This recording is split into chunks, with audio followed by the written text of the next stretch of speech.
Anyway, so I brought up War Thunder because this is actually the predecessor to War Thunder. This is the game that the company that handles War Thunder now, this is the game they made, and actually made, like, the base of War Thunder is based loosely on the coding for this game. Yeah, similar engine, right? All right. Yeah, similar engine, but, like, some of the models you see in this game are actually still the same ones that they have in War Thunder. They're just obviously updated and shit. That's pretty cool. So I think we did Battle of the Bulge Uwu last time. Wow. Now we have to do the Battle of Borlin. So we're just gonna slam right into it.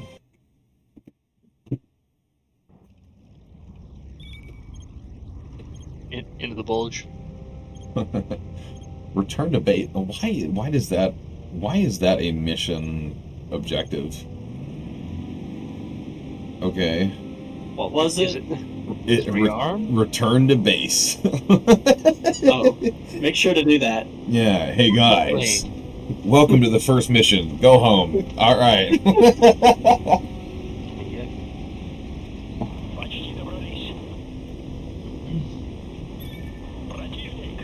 Oh, we're destroying the ground units instead. Okay. All right. You're pretty. All right. Fly home, buddy.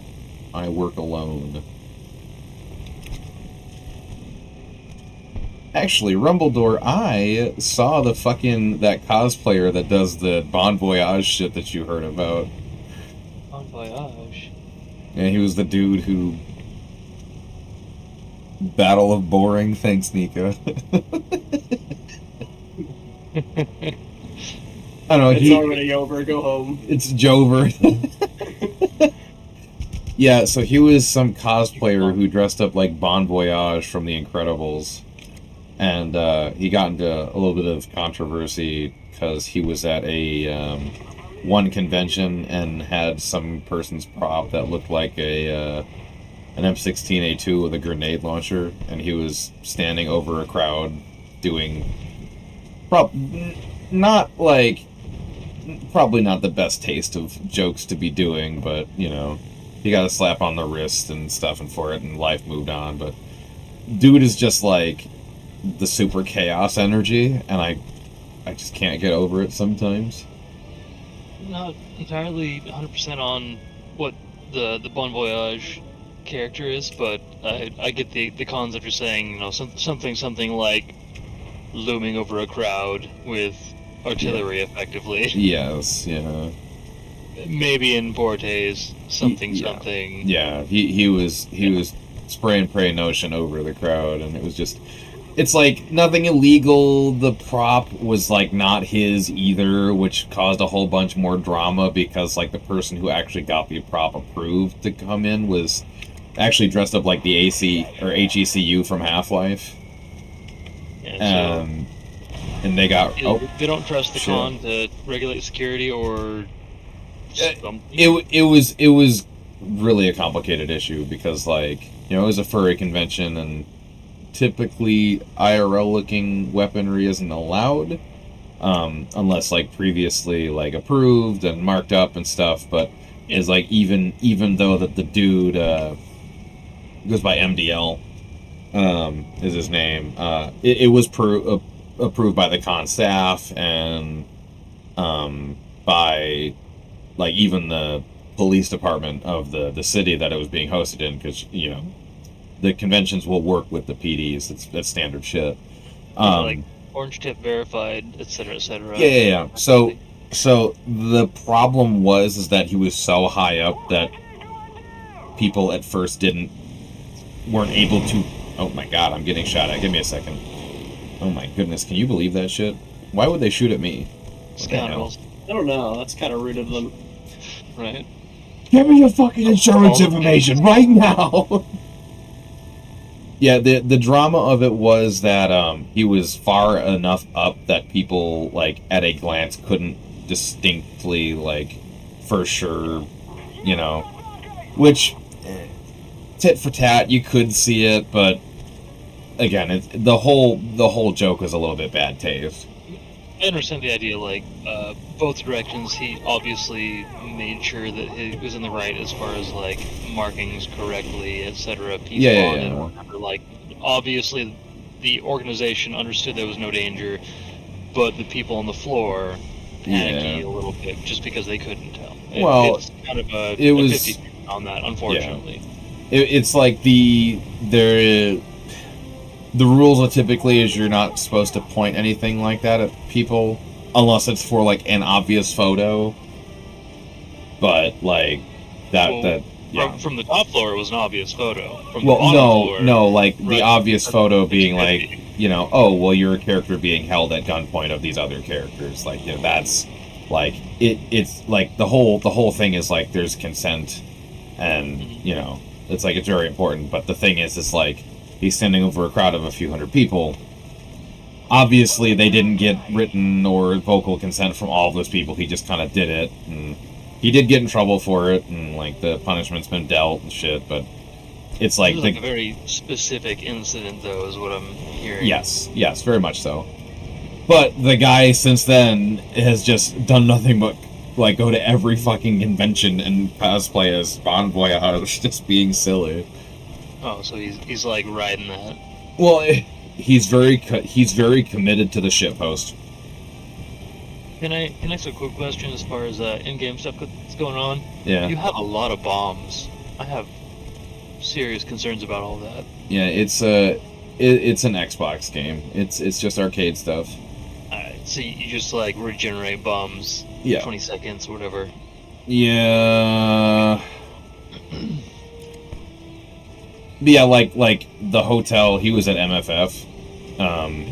He actually talked with the hotel staff and got the permission and used their front desk computer to look up the Know Your Meme page about him at the other convention with the gun, just so he could take a selfie of him doing so. It's just like, I'll give props for like bro like embracing like his own meta.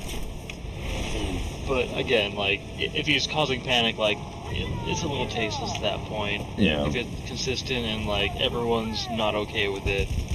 Yeah, well, and that's the thing. Is just like it kind of was like this thing of like when he did the thing, there was ramification for it. It was between him and the convention people to do it. The sentence was served, and so it's like, well, now it's no harm, no foul. Like he was slapped on the wrist and told, don't do that, and he said, all right, cool. But there's a lot of people, majority of people that are like, okay, well, it is what it is. He's a little bit of a gremlin. That's okay. Like, whatever, it's done. There's other people that are like, yeah, he should be banned from every single convention because just blah blah blah. It's just it's a very complicated topic. Yeah, I mean it's a tough call because like A and B, like you're not trying to alienate enthusiasts, right? Yeah.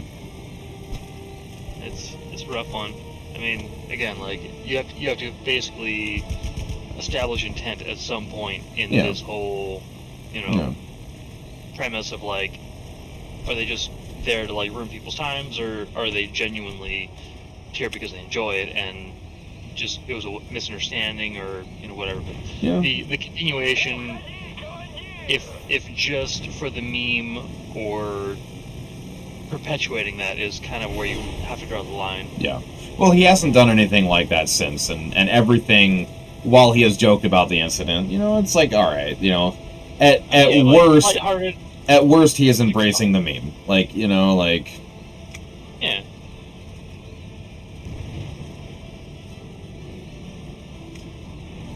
And it's just like funny because like there'll be like groups of people dressed up as mimes that will go to conventions and then follow him around. He's got like a posse that goes with him now and shit too. They're just it's so silly. If he's become a meme like at the cons, like and like obviously at this point, like if he's not causing any danger, any harm, like if he's just like a feature at this point, why not?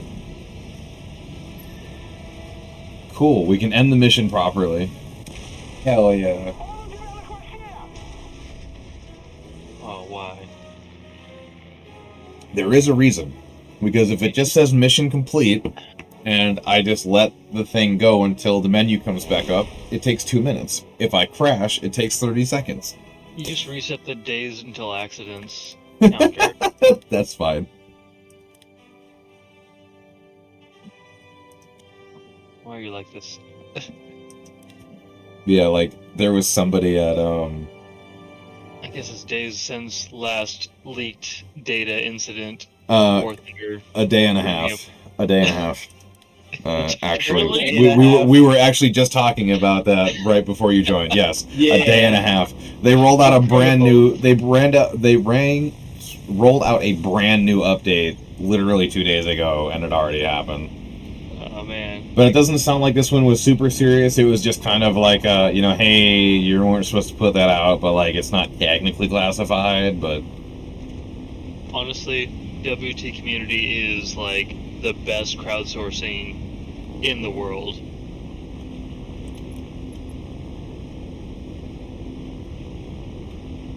oh, we have to go intercept these assholes. Okay. If people are straight up willing to compromise their entire country, they are the biggest fans. Yeah, well, and it's like people act like it's a bigger deal than it actually is, which, of course, that's with the internet. Technically, it kind of is, but like also at the same time, like something Ukraine conflict, like Bradley. Oh, I learned from War Thunder I can attack the neck of this specific BT series tank and just like blow up the turret real fast, and they can't turn and like target us. Kind of legit. Yeah, well, I mean, like what I mean is like it is obviously a serious thing, but like it's the level of severity really isn't that crazy. Because like most of the times that there has been a leak, so like there's different classifications of how classified something is or not. Like it is something. Give the ITAR dirt. It's like, is something like so serious that it's going to completely shred the security of an entire nation, or is it just information that we'd rather kind of not get out, but it's not the biggest deal? So like most of the times that there has been leaks in War Thunder, it has literally been like, random thing, I'm pulling it out of my ass, but like, hey, there should definitely be more armor on this Bradley. Well, no, there shouldn't.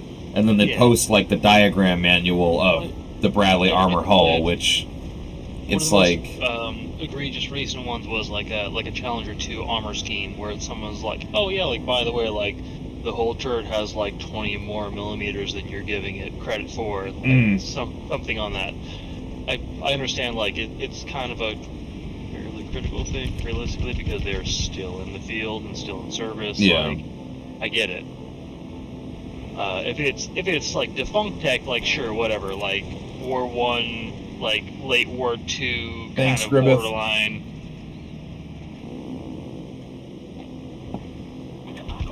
But yeah, it's it's like that's been all but 2 of them. Every single one of them have just been like little technicalities of like design features or like training documents, and it's just like stuff that, what the fuck, he's doing a Cobra maneuver? What the hell? Excuse me? What is this, Ace Combat? Is that like a lateral spin right there? Yeah. Oh, is he spinning out? Oh, he's straight flat. Never mind. Okay. We'll end. Yeah, I mean, if they like pull one of those and like recover, like I have questions. Oh, it wouldn't be impossible. I just wasn't expecting that. There are very few, like up until modern planes, that can pull one of those and survive it. Yeah, well, it's like you can go and do a flat spin and get out of it, but well, you have to maintain a certain amount of velocity to bank out at the end of it. Like, yeah. You have to like plan the whole thing from start to finish with like a established entry speed, intent and stuff. Yeah. Yeah, with even like the most agile planes, like it's sketch even with modern planes. Yeah, but unless you're talking something stupid like the F-15 or something with just ungodly amounts of horsepower and thrust. Honestly, I'm still F-15s have a very special place in my heart. F-14s, like the Tomcats, like same. There is allegedly a production of modernized F-15s right now, and I'm a little chub for those. Like, whatever comes out of that workshop, it's gonna be disgusting. That platform had the highest potential. Like, F-35s, F-22s, like, cool, but like, what if America built them as a like muscle car and like went 100% in? Like, whatever we have, the best we have. Like, how much afterburner can we dump into that thing, and then that's what we're doing. But yeah, those F-15s, the Strike Eagle 2, they're actually adopting them and stuff. They're coming out into service now. Technically speaking, there was a stripped down F-15 1 that had a higher acceleration through the atmosphere than the rockets that like escaped. Like, yeah, that was the first one that we did to break all the records to piss Russia off. Oh yeah. Yeah, they're just like, hey, look how fast we can get to the atmosphere. We are not impressed by, and then they saw the number. That is like 10 minutes quicker than we were. What the fuck? What are you doing there? Yeah. So our development is like a foreign country says, "Oh, ours can do this," and America's like, double the budget. Yeah. So funny enough, you say you're bricked up for the new Strike Eagle. You and everybody else in American avionics. Man, yeah. Like, it's stupid. I don't know if you've heard about how it came to be, but the F-15 platform is starting to show its age. It has been around for a hot minute. Understandably so. It's not a new platform by any stretch of the means. Give me a second. You do. Oh. Look at all those fuckers flying by. Get 'em.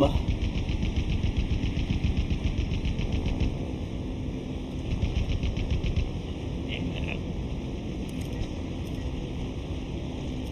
Tickling some rudders here. How you are?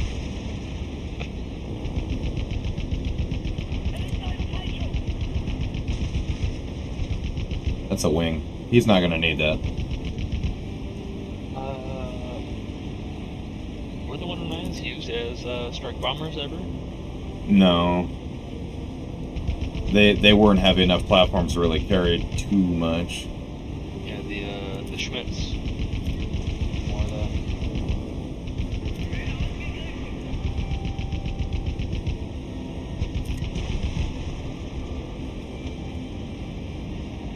Nice. So, long story short, the platform was showing its age. The Defense Department was starting to get ready to find a replacement platform, even if they have to build one from scratch, which, that makes sense. The F-15s have been around since, I think, 75 almost. Oh, they're old, yeah. Yeah, so... Like, it's basically 60s tech. So, long story short, before they did anything, went to McDouglas Arthur, and they're like, hey, guys, we've been buying these things from you for like 50 fucking years, and they're getting old. We want to start doing new airframes, so before we do that, before we commit to anything, we want to give you guys one last chance with the platform. We'll give you an open checkbook. You guys do everything you can to get this thing as peak as possible. And they're like, yo, we're just going to put fatter engines on it. Not only did they do that, listen, you do not understand. Like people talk about Titanium, though. People talk about like doing hot rod stuff of like putting a new engine in an old car. No. These motherfuckers built brand new frames out of new material. Yeah. New alloys, new everything. They made like they refit them, like they LS swapped them bitches, like it. I respect it. It's not even swapped. It's just brand new. They took every single piece of that plane and rebuilt them and made them brand new with modern alloys. I mean, again, it's stupid. The airframe itself, like the original design, is dated, but the geometry of that airframe is not inconsequential. The fact they can just slap like double the thrust engines on it, it's still flat.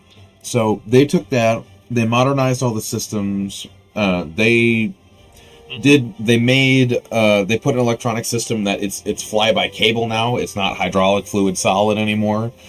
Bunch of computer stuff. They lightened like several thousand pounds off this fucking plane. Yeah. And then increased the horsepower with like new renditions of the engines again, which are brand new.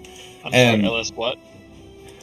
So long story short, they had like, from what I'm understanding, if someone put it into car terms, they're like, hey, this is the difference of if you had the same engine, you're moving from the C7 to the C8 Corvette. Like, they're like, no, this thing is fucking stupid. We're out of visual memory. Give me 1 second. That's what I'm saying. So,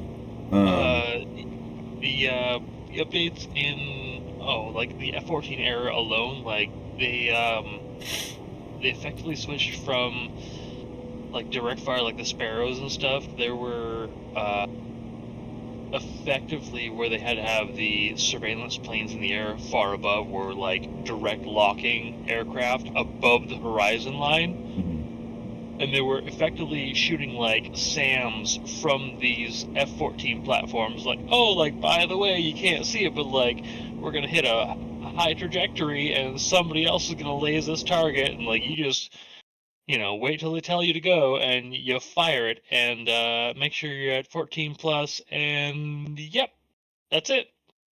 Have fun. yeah. So anyway, long story short, like they even got stupid. Like, apparently the panels, and again, I've talked to a few people that I trust with this information, that are a lot more into the know than I would be. Apparently these things are. Even the shell panels are very close to the alloy that the F-22 uses. It's just not stealthy. Like, this shit is stupid. And composite, right? Well, yeah, but modern alloys and composite, like modern everything. Like, the stuff that they were building on the lines was still the alloys that they used in like the 90s and shit. Which, it was fine and dandy. It's still the best air superiority fighter of all time. But they're just like, yeah, we're just going to do everything better. And from what I am understanding, they took their lead dudes for testing, and they pretty much told them like, hey, push this bitch as hard as you can to see if it can get squirrely, because we just want to see if it's even possible with all these systems and like the thrust updated and stuff. Again, like effectively, the F-15 is the like. I don't know, the Supra of the sky is like, oh, like, do you want to give it more horsepower? Like, weird. It handles it nicely. Do you want to update it to, like, insanely more horsepower? Do you want to make it faster, lighten it up? Like, it just does it beautifully. For some reason, it was kind of like a sweet spot between, like, airframe general design and also, like, it can carry whatever you want. It's the perfect balance. Yeah, so apparently no matter how hard they throw this thing around, it doesn't break loose. Yeah, it's the Supra of the sky, unfortunately, and people are salty about it and like, oh, it's outdated, yada yada, but like, the A-10, the same deal. Like, the A-10 is also those frames where like, you can throw whatever you want at it and it'll survive it. Like, it just has the right combination of features. It's just the thing, the main difference is, like, the A-10 fills its role, it's okay, or it's good at what it does. Okay? It's good at what it does, but, like, it's a little bit different than talking about something like the F-15, because the F-15 does multiple roles, and it is the best. There is no counterpart. There never has been. Like, I hit a building. No matter how hard anybody's tried, like, it's like one of those things of like, and I'm not shitting on the A-10. I love the A-10, but like, the F-15 could technically probably do the A-10 Warthog's job okay, just by the sheer amount of ordnance and shit that it has on it. Would it be the best choice? No, but it could do the job. An A10 could not do the F-15's job. That's a fair statement. I'll give you that one. But I will say the F-15 cannot match the A-10. You need a couple of them. Granted, in numbers they could, but like there's a certain level of like survivability, like payload specifically. Yep. I will, again, like I said, if they made a new F-14, that's kind of the in-between between the two of those. Both are, I should say all three are incredible in their roles, but like modern materials, we're getting real squirrely at this point, where we're pushing boundaries of like, weight, rigidity, etc., and like to survive the engines they're slapping on the back of these things. Yeah, apparently the main problem with the F-14 was the design of it was kind of its limiting factor. It was overbuilt. Because it was ahead of its time effectively because the swept design, like, and variable wing pitch design, it was not light enough to be as advantageous as it could have been. Yeah, because one of the big issues with it was apparently they got really squirrely because the air intake ducts would not adjust. They weren't designed to. Yeah, they were static. So and apparently they were heavy as fuck for what they were, which they were still great planes, but it's like added mechanisms to make the sweeping design so they could actually operate at lower speeds. They optimized for lower end effectively.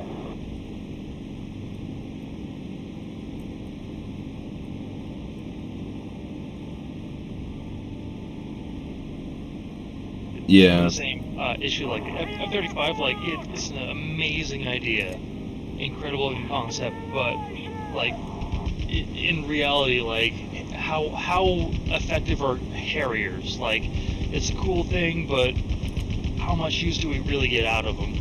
Yeah. Well, I mean, the fact of the matter is, the F-35, we've gotten a lot of use out of them as light-duty fighters. Like, they're fantastic at that, and the only problem... How they do.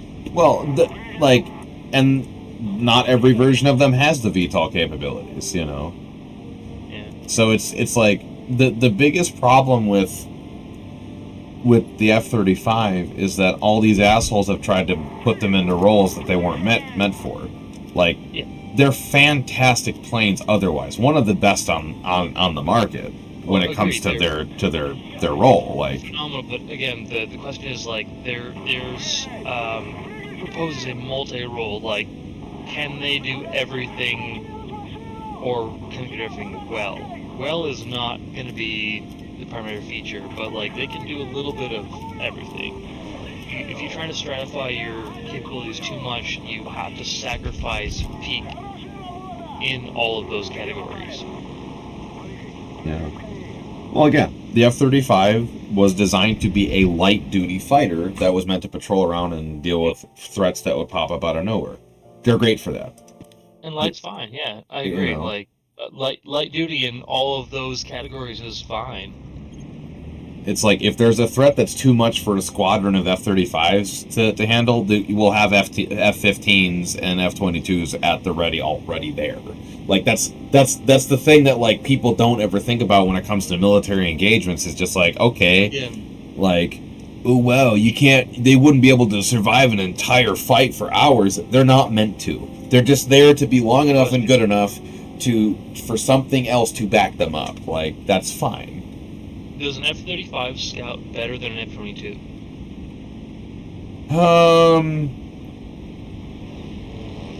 I'm not entirely sure. I know that in terms of capabilities, the F-22 is the better plane. However, the F-35 has more updated electronics than the F-22 does, so the cyber warfare shit is a little bit more updated on it. That is quite literally a retrofit away, so technically speaking, they're still sacrificing a lot of hardware space for stuff that is not particularly utilized. Well, the other problem is that we can't export and give our allies the F-22. We can give them the F-35, which is it's the main drawing point of the F-35, because we only have so many F-22s. We're not going to make a bunch more.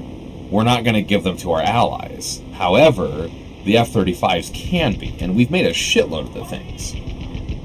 Like, I'm not seeing that as a real benefit at the moment.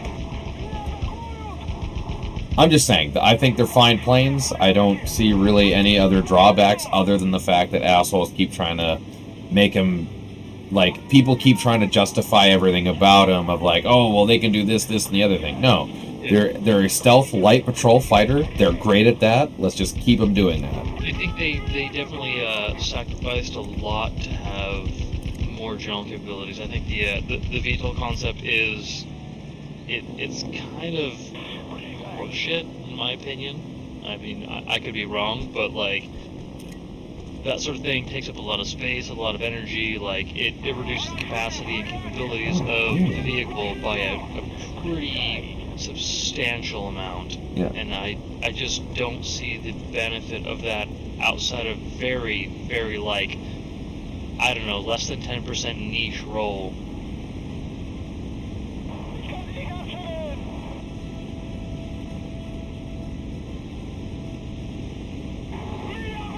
That's kind of the long and short of it. It just seems like it's way more investment than it's worth. Well, again, there's only one submodel of the F-35 that has VTOL capabilities. Yeah. Like, it's not, like, you know. I guess, by the same token, like, you're sacrificing internal space for, is it for bomb capacity? Missiles? Like, what kind of rack are they establishing inside that thing? Extra fuel tanks? They're just, I don't know. They're just light fighters. Like, they are no different than what we treated the F-5 Tiger back in the Vietnam and after era. Like, that's, you know. That's not a great pedigree, though. Well, it is a role that needs to be filled. I mean, and the thing is like, from everything I've heard from, you know, the folks that I talk to about them, like they're really good at what they do. F-35s are really good at just existing. And no, we haven't had a bunch of dogfights. We haven't had a bunch of stupid stuff. It's not World War II anymore, you know, obviously. Yeah, the dogfighter era is kind of over, though. So it's just like, if the F-35 encounters something, they have the capability and technology to almost not show up hardly on radar at all, unless it's very precise, very pre-tuned shit. Like, they are almost as invisible to radar as the F-22. For now. You know, I mean, they're not, I don't think they're updating the F-22 any more than they already are. It's still, I mean, I'm just saying, it's still a tech race. Like, it's always, like, playing stealth versus radar capability, et cetera, like, we're one update away on both sides. Yeah, well, the other problem, too, is, like, the only countries that have technology that's able to even hardly see the damn things are literally us. And every time anybody somewhere else in the world goes, oh, you know, insert random Eastern Bloc accent, we have the capability to seeing them all, they can't. Yeah, they cannot. The MiG-25 or whatever it was, like, it was kind of like a shit show a little bit. Like, they embellished a bit, but again, to be fair, like, we're not going to know until we find out that they can see our stuff. And, like, oh, like, something like missile battery just, like, swatted this first one. Okay, like, it might have been a fluke. Swatted the second one, like, oh, they know we're here now. Yeah, well, I mean, and it's the thing, too, is, like, the way radar works is that, like, you have, like, there is no catch-all, end-all, be-all thing. It has to do a lot with ranges and like even now with the fact that there's like 2, 3, or 4 different types of like radar systems that have to overlap each other, like. Yeah, exactly. Like there's a large amount of them that have to like have a like a multiple deployment like a ping system effectively to like actually triangulate position. But again, like that's for now. We're doing some crazy BS with like our own detection systems where we can use like a single double point whatever to extrapolate a position without having a third point. Even like more than that. There's some like wild science going on right now outside of like explicitly positional detection that is going to apply very soon. Yeah, well, and it's one of those things of I don't mean to be a skeptic, but I'll believe it when I see it. Like we've had for the last 70 years been told that, oh, your Western systems will never work and blah blah blah this, and guess what? Still nobody has a proper counter to any of them. Like because we've been staying one step ahead. Well, I mean, if the platform of the F-35 is already here and it's already leagues better than anything our adversaries have, then why would we not keep that lead? If we already have a higher platform than they do. Well, again, I don't disagree, but I'm hesitant to say that like the F-35 will be a consistent dominant platform. I think we're okay for now. I think the F-35 is gonna drag behind a little bit versus specialized platforms in the near future. I don't think so. Again, when targeting and detection takes a step forward in science, we're gonna have to do another adaptation to some degree. Whether it be like a less detectable surfacing or angles or something. I mean, it's like I said, it's always a race. It's always a race between, Team A, Team B, geometry, finishing, such as like surface paint, whatever. Well, and the other thing to keep in mind too, Jay, is, regardless of, whether someone can actually see it or not, damn well that if something is able to see that, it will be able to see that thing. And we have enough ordnance. Public broadcasting a signal of some sort. I agree. We have enough tech and enough ordnance following these things on their patrols that if something is giving them shit, they will be very quickly no longer existent. Like Potentially paved. I agree. But again, like it's always going to be a race of like parity of like detection, response. Do you have something already overhead to respond fast enough that you can swat down the Gen 1 Tech 1 response to whatever's flying overhead? I mean, if they're always broadcasting a signal of like looking for detection, like you potentially have if you're far overhead enough, the initial response and like potentially prior response. That's not always going to be the case. See, the thing... There's going to be some, like, passive detection at some point, and I really hope we figure it out first. Well, the thing is that if it is, it's probably either going to be us or the British figuring it out first. Historically speaking, like the thing is people imagine that radar is like some mystical thing that, you just need one more circuit board to be a little bit better. You just need a little bit more. You need a little bit of this. Traditionally, that's the way it has been. Do you have the correct ping or frequency that's detectable?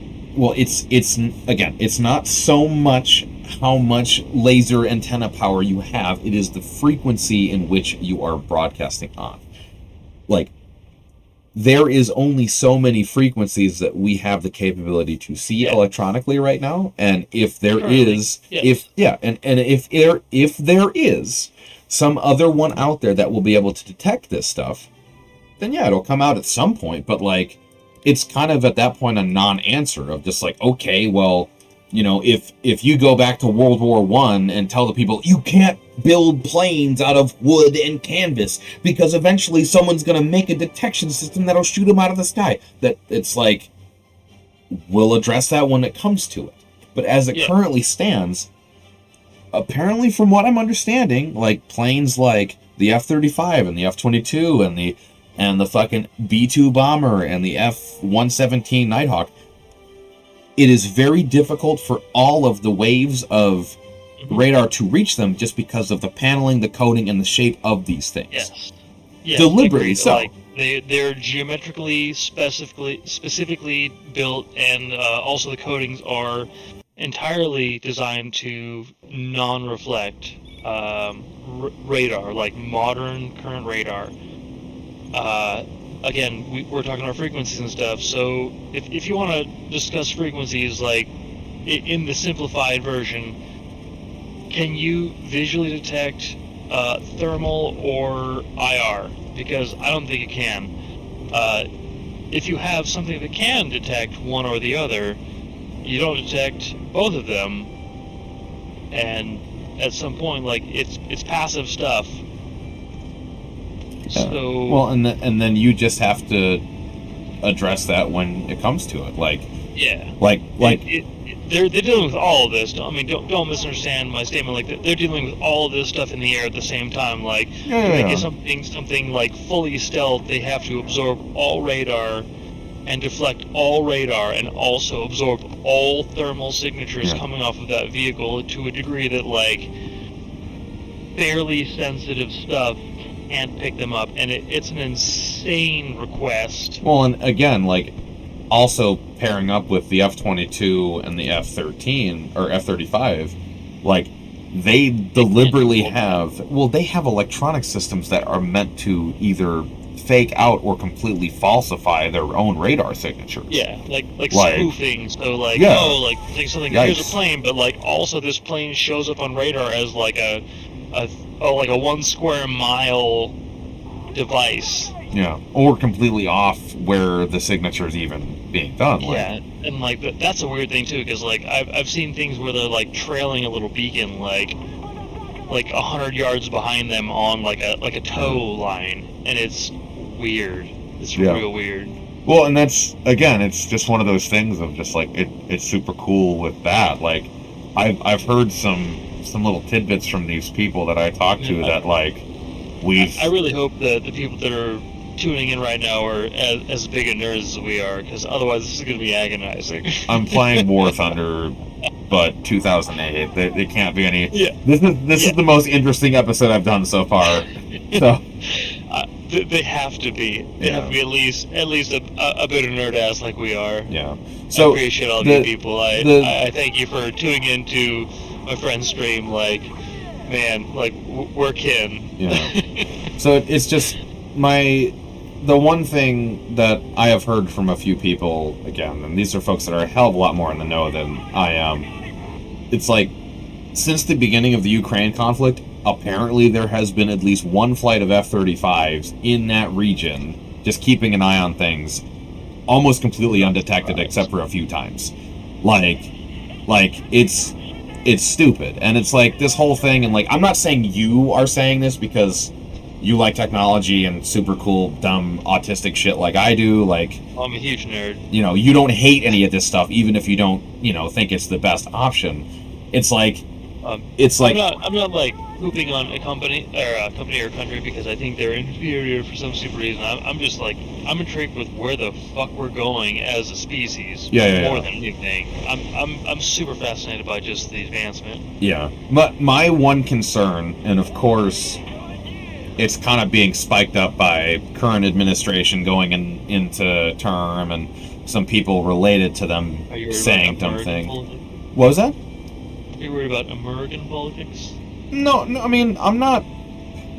A little bit, but not for that reason. Like, my thing is, like, there's some people that are way too influential without having the know-how to really making commentary on the thing, and it's like there's this huge push right now that, like, the F-35 is just worthless as a program. We put way too much money and blah, blah, blah. We need to just scrap it all and get rid of it all because it's just trash. And it's just like, they're saying it. Of course, China is now echoing it and saying it. And it's just like, well, of course China's saying it because anything we make is terrible according to China. And again, it's worthless.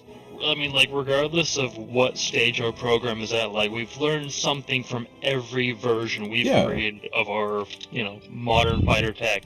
Even if it's just like, oh, like, BT dubs, this particular wing geometry shows up a little bit harder on Yeah. surface radar. So, at worst, like, we've learned something. Yeah. Well, and it's like, I've had a few people in conversation tell me that, like, oh, we just need to scrap the F-35 entirely because, oh, we've lost 13 of them in testing and one pilot died. And it's just like, are you unaware how many people in the history per every model we've ever fielded have died? Like, If that's the quandary, like, I mean, can we put at least a little bit of attention on, like, World War II, like, bombers, strike fighters, quite literally anything we developed in that generation, because we're going from straight up fucking biplanes to, like, oh, by the way, like, hot boy shit, we're gonna make one wing and we're gonna, like, double the engine power, triple the engine power, and also, by the way, it has to do backflips, and what else we got? Well, it's like there was somebody who chimed in on the conversation and the discussion I was having with the person of just like, hey, like, everybody loves the F-15. F-15 is apparently the most perfect fucking plane in the goddamn universe, according to some folk. Again, exaggerating. The thing is like, we lost like 60 of them and had 40 deaths during the initial testing stages of the F-15 program. We've lost one from F-35. So why are we going to get rid of the F-15 because 30 fucking pilots died in testing? Like, to be fair, that thing is the Eddie Hall of planes. Like, nobody ever jumped as far forward as the F-15 did in flight programs. Oh, agreed. In the world. Yeah. So the whole point that the person was trying to make is just like, in terms of testing, the F-35 has had one of the most solid, safest, like, testing of, like, any plane we've actually fielded. I wouldn't say so. Not safest. If you're talking safest, we're talking, like, maybe the, what was that Cessna A37? The tweet? I mean, I don't really classify that as a fucking... It's a warplane. Are you talking about the fucking A26? No. Are you talking about the little Piper-looking thing? A37, the super tweet, because it was already a trainer jet plane, Cessna, twin-engine jet planer, jet trainer. Yeah, the Dragonfly. Yeah. Yeah, because like I said, already it's a trainer plane. Everyone that's ever been up knows how to fly this thing. It has probably the lowest casualty rate of any plane ever fielded.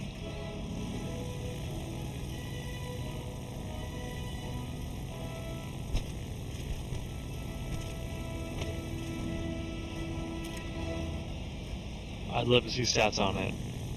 Everybody that went up in it knew how to fly it already. It had a different flight pattern than they were used to when it was put in the air. Everyone shot poorly trying to shoot it down. Yeah. And had wildly stable characteristics. Yeah, I don't think we really lost any of them. I'm just seeing a few from accidents. Yeah. Well, I mean, like, kind of like 1-to-1, or at least like overall ratio. I think that's probably going to be the lowest. Yeah. I mean, yeah. It's just, well, I mean, regardless though, like there's been so many planes that we fielded that have gone through testing that's just like, oh hey, oh my god, like, what do you mean? We did this plane and we lost hundreds of pilots just testing this fucking thing because we were learning how this shit worked. P-38s, man.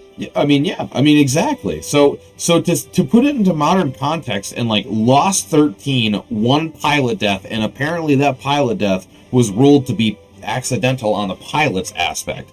Like, it's like, that's good numbers. That's not a bad number at all.